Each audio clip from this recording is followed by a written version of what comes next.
NDA exam में बचे हैं सिर्फ 45 दिन। अब बच्चा लगातार कमेंट कर रहा है कि सर सिर्फ इतने दिन बच गए, किस तरीके से हम अपनी स्ट्रेटेजी और प्रिपरेशन को मोल्ड करें कि हमारा एग्जाम क्रैक हो जाए। देखिए, सबसे पहले तो इस बात को ध्यान करो भाई, ये गलती आपकी है। मैं तो इतने टाइम से आपको गाइड करते आ रहा हूं, आप लेट स्टार्ट कर रहे हैं। लेकिन फिर भी जो मैं अभी बताने जा रहा हूं, 45 दिन में अगर ये फॉलो कर लोगे तो दावा है एग्जाम पास कर जाओगे। अरे पिछले 6 साल से बच्चों को यही गाइड करते आए हैं और इतने अफसर बना दिए, आप भी बन जाओगे। लेकिन इन चीजों को ध्यान से फॉलो करना, और ये स्पेसिफिकली उन बच्चों के लिए है जो लंबे टाइम से जुड़े हुए हैं और ट्रस्ट करते हैं। देखिए, सबसे पहले तो इस बात को समझो कि मतलब ये जरूरी नहीं है कि आप सारा का सारा सिलेबस पढ़ो। बहुत बार स्मार्ट स्टडी ही एक्चुअल रिजल्ट दे जाती है। जो बच्चा स्मार्ट है ना, उसको पता है बस ये टॉपिक पढ़ने हैं, उतने से काम हो जाएगा। और उसके अलावा मॉक टेस्ट एंड पीवाईक्यू किस तरीके से करना है मैं बताता हूं। सब्जेक्ट वाइज चलते हैं, सबसे पहले मैथमेटिक्स से बात करेंगे। अच्छा, एक चीज और बता दूं, इसमें ना मैं मॉक टेस्ट की बात करूंगा। हम एलडब्ल्यूएस पे हर बार बच्चे को फ्री मॉक टेस्ट देते हैं। आप ऐप में जाना, वहां पे फ्री मॉक टेस्ट आपको दिखेगा। और भाई साहब, हजारों बच्चे वहां से मॉक टेस्ट की प्रैक्टिस करते हैं और अपनी जर्नी में सक्सेसफुल होते हैं। आप भी ये जरूर कर लेना, जो बातें बताऊंगा वो तो फॉलो करनी करनी है, प्लस में मॉक टेस्ट दे लेना एलडब्ल्यूएस की ऐप में जाके। ठीक है, चलो इस पे आते हैं। तो सबसे पहले मैथमेटिक्स की बात करते हैं। मैथमेटिक्स में मैक्सिमम बच्चा फेल होता है भाई, क्योंकि डरावना इतना है। क्लास 11 12 की पूरी मैथमेटिक्स है, सबसे ज्यादा हार्ड मैथमेटिक्स है।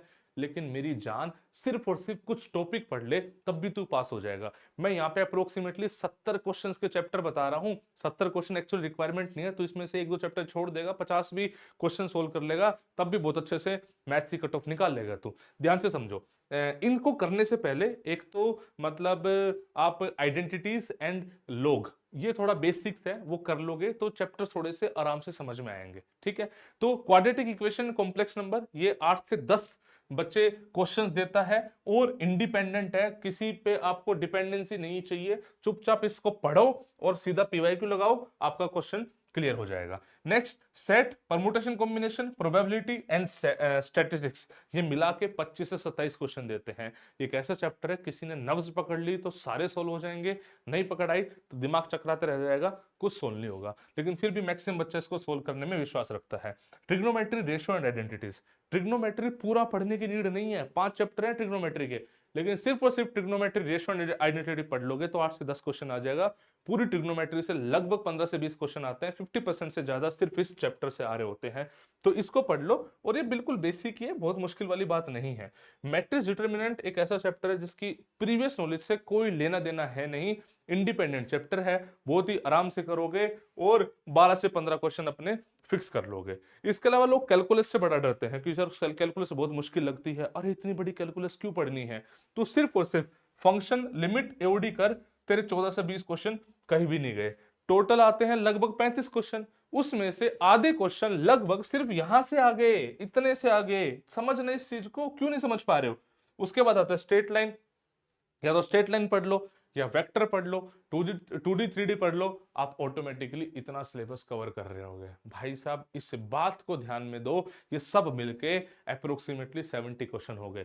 अगर एक दो चैप्टर छूट भी जाए जो करा है, उसमें से भी कोई नया क्वेश्चन आ जाए जो आपको ना आता हो, तब भी आप आराम से कट ऑफ पास कर जाओगे। और ये इतना ही सिलेबस है जो 45 दिन में आराम से किया जा सकता है। I hope this is clear to you.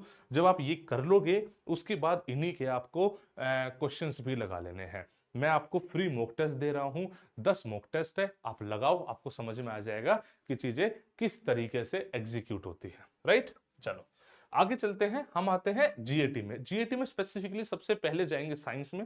Science सबसे ज्यादा स्कोरिंग है, इजी है और स्कोरिंग है। मैं चाहता हूं आप साइंस का पूरा सिलेबस ही कर लो, नोट्स अपने एलडब्ल्यूएस के मिलते हैं, वो पढ़ सकते हो। लेकिन फिर भी अगर कोई डाउट है तो एटलीस्ट इतने चैप्टर जरूर करने हैं। फिजिक्स की बात करें तो optics, sound, motion, thermo, electromagnetism, approximately 60 to 70% question इसमें से बनेंगे। केमिस्ट्री की बात करें तो basic chemistry, acid base, salt, carbon, important compounds, ये आपको करने हैं। बायो की बात करें, cell, tissue, human body, disease, biology छोड़नी नहीं है। आप सब्जेक्ट छोड़ो मत, एटलीस्ट ये चैप्टर कर लो। अगर इतना कर लोगे तो भी आपके 50 में से अप्रोक्सीमेटली 35 से 40 क्वेश्चन बन रहे होंगे। मैं चाहता हूं सारा ही कर लो, स्पेसिफिकली साइंस में, लेकिन इतना भी कर लोगे तो भी आपकी बात बन रही होगी। हम बात करते हैं बच्चे जीके की। जीके का सिलेबस देखो थोड़ा सा वाइड है, बिकॉज सब्जेक्ट भी ज्यादा है। फिजिकल ज्योग्राफी बात करूं, जो इंपॉर्टेंट चीजें हैं, ओरिजिन ऑफ अर्थ और उसकी थ्योरीज, इसके अलावा अर्थ एंड सिस्टम जिसमें latitude, longitude, time zone, international dateline, ये सब आएगा। Interior of earth and rocks के टाइप्स, ये सब। साइक्लोन, एंटी साइक्लोन, एटमॉस्फेयर, बहुत छोटी यूनिट है, क्वेश्चन एक दो फंस जाते हैं। क्लाइमेट एक बड़ी यूनिट है, बस बेसिक्स ऑफ क्लाइमेट पढ़ना, ज्यादा मत पढ़ना। Earthquake, volcano, ocean current, winds, ocean current winds भी लास्ट में पढ़ना, पहले ये वाले टॉपिक पढ़ना। अगर बात करें इंडियन ज्योग्राफी की, तो रिवर एंड डैम से 1 से 2 क्वेश्चन फंसते हैं। सोइल एंड वेजिटेशन इंपॉर्टेंट है। क्लाइमेट, जिसमें हम इंडियन मानसून की बात करते हैं। माउंटेन एंड पैसेज से 1 से 2 क्वेश्चन फंसते हैं। Agriculture and current affairs based चीजें, करंट अफेयर्स से काफी क्वेश्चन आ जाते हैं, जो भी न्यूज में चल रहा है वो आपको पढ़ना है। वैसे हम लास्ट में 6 मंथ्स के करंट अफेयर्स लाएंगे, कंपाइलेशन, आपको कोई दिक्कत वाली बात नहीं, सब हो जाएगा।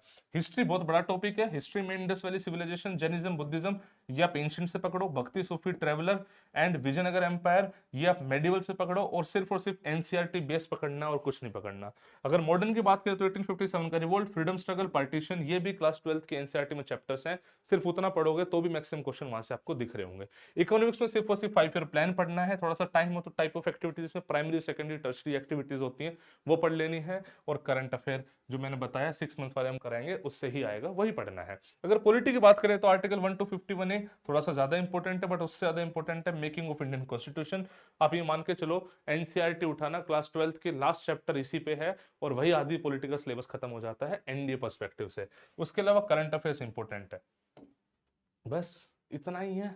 ये बहुत ज्यादा नहीं है भाई, ये बहुत लिमिटेड है। मैंने पहले ही बताया है, एनडीए का जो सिलेबस है वो एक्चुअली वाइड है। बहुत ज्यादा आपको सब्जेक्ट दिखेंगे, लेकिन बहुत ज्यादा डेप्थ में नहीं। सिर्फ इतना पढ़ लोगे तो भी आप एग्जाम में कॉन्फिडेंट फील करोगे। ना फील करो तो मुझे आके बताना, ठीक है भाई। कोई डाउट हो, कोई परेशानी हो तो मुझे कमेंट सेक्शन में बताना। I wish you all the best बच्चे। जय हिंद, जय भारत।